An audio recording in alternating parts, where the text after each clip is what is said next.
ଏହି ହେଉଛି ଶହୀଦ K9 ରୋଲୋ। ଏହି ସାହସୀ କୁକୁରକୁ ପୂର୍ଣ୍ଣ ସମ୍ମାନର ସହିତ ଶେଷ ବିଦାୟ ଦେଇଛନ୍ତି CRPF ଯବାନ।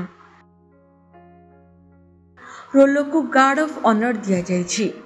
ମରଣୋତ୍ତର ଭାବରେ CRPF ମହାନିର୍ଦ୍ଦେଶକଙ୍କ ଠାରୁ ଏକ ମାନପତ୍ର ପ୍ରଦାନ କରାଯିବାର ଘୋଷଣା କରାଯାଇଛି।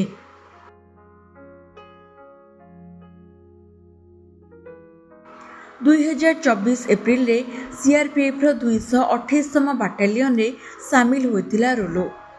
ରୋଲୋ ନକ୍ସଲ ବିରୋଧୀ ଅପରେସନ ପାଇଁ ସ୍ୱତନ୍ତ୍ର ଭାବରେ ତାଲିମ ପ୍ରାପ୍ତ ଥିଲା ଏବଂ ଅନେକ ସଫଳ ଅପରେସନରେ ଅଂଶଗ୍ରହଣ କରିଥିଲା।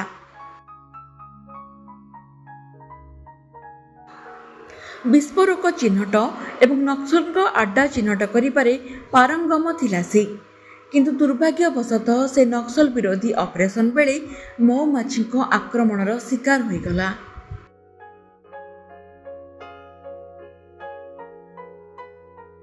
ଛତିଶଗଡ଼ ଏବଂ ତେଲେଙ୍ଗାନା ସୀମାନ୍ତରେ ଥିବା କାରିଗୁଟା ପାହାଡ଼ରେ ନକ୍ସଲ ବିରୋଧୀ ଅପରେସନରେ ସାମିଲ ଥିଲା ଏହି ସାହସୀ CRPF କୁକୁର। CRPF ଦଳ ଏବଂ ରୋଲୋ ଏକ ଅଞ୍ଚଳର ସନ୍ଧାନ କରୁଥିବା ସମୟରେ ହଠାତ୍ 200 ମହୁମାଛି ଆକ୍ରମଣ କରିଥିଲେ।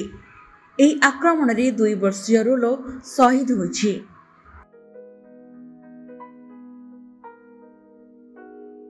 ଭାବପ୍ରବଣ ଶ୍ରଦ୍ଧାଞ୍ଜଳି ଅର୍ପଣ କରି ଅଧିକାରୀ ଏବଂ ସୈନିକମାନେ କହିଛନ୍ତି ଯେ ରୋଲୋର ସାହସ ଏବଂ କର୍ତ୍ତବ୍ୟ ପ୍ରତି ନିଷ୍ଠା ସର୍ବଦା ପ୍ରେରଣାଦାୟକ ରହିବ।